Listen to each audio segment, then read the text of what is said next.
ಎಲ್ಲ ಹೋಯ್ ಮುಖ ಮಾಡ್ತಿರಲ್ಲ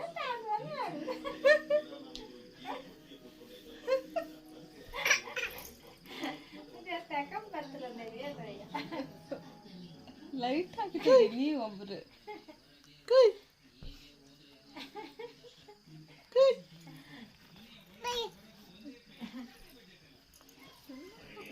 ಬಿಡುದೇ ಇಲ್ಲ.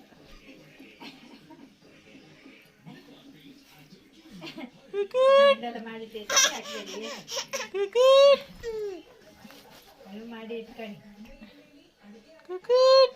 ತುವಸು ಕೈ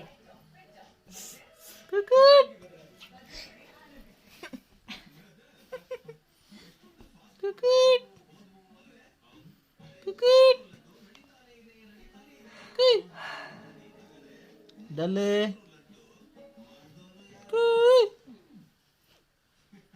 ಸಾಕಮ್ಮ. ಅವಳ ಹತ್ರ ನಿದ್ರೆ ಮಾಡೋಕೆ ಅವಳ ಹತ್ರ ನಿದ್ರೆ ಮಾಡಿ ನಾ 2 ಮನೆಗೆ ಅಂತೇಳಿ ಈಗ ಹೇಳಿ ನೀವು ಜೋಡಿ ಹೇಳಿ ನೀವು ಡ್ಯಾಡಿ ಕಳ್ಳಿ